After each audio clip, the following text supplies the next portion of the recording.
NEET தேர்வை ரத்து செய்ய வலியுறுத்தி பிரதமர் மோடிக்கு முதலமைச்சர் மு.க.ஸ்டாலின் கடிதம் எழுதியுள்ளார்.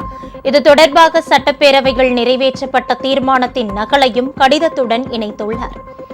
மருத்துவம் பயில விரும்பும் மாணவர்களின் நலன் கருதி தேசிய அளவில் நீட் தேர்வை ரத்து செய்ய வலியுறுத்தி தமிழக சட்டப்பேரவையில் நேற்று ஒருமனதாக தீர்மானம் நிறைவேற்றப்பட்டது. இந்த தீர்மானத்தின் நகலை இணைத்து பிரதமர் நரேந்திர மோடிக்கு ஸ்டாலின் எழுதியுள்ள கடிதத்தில் நீட் தேர்விலிருந்து தமிழ்நாட்டிற்கு விலக்கு அளிக்க வேண்டும் என்ற கோரிக்கையை மீண்டும் வலியுறுத்துவதாக குறிப்பிட்டுள்ளார்.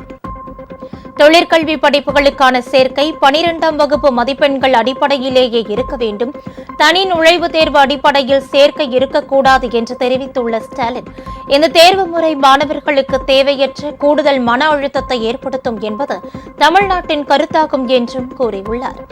நீட் தேர்வு விலக்கு கோரும் சட்ட முன்வடிவு குடியரசுத் தலைவரின் ஒப்புதலுக்காக ஏற்கனவே அனுப்பி வைக்கப்பட்ட போதிலும் இதுவரை அந்த கோப்பு நிலுவையில் உள்ளதாக கடிதத்தில் ஸ்டாலின் குறிப்பிட்டுள்ளார்.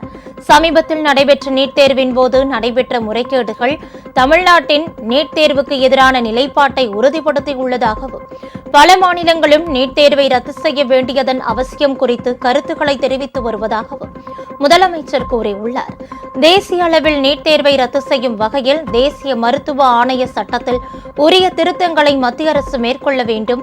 இந்த விஷயத்தில் பிரதமர் மோடி தலையிட்டு விரைந்து உரிய நடவடிக்கை எடுக்க வேண்டும் என்று ஸ்டாலின் வலியுறுத்தியுள்ளார். உங்கள் ராஜ் நியூஸ் தொலைக்காட்சியில் திங்கள் முதல் வெள்ளி வரை தினந்தோறும் பிற்பகல் 2 மணிக்கு உங்கள் பகுதியில் உள்ள குறைகளை நேரலையில் தெரிவிக்கும் புகார் பெட்டி நிகழ்ச்சி. பங்கு பெறுங்கள், பயனடையுங்கள், காணத் தவறாதீர்கள்.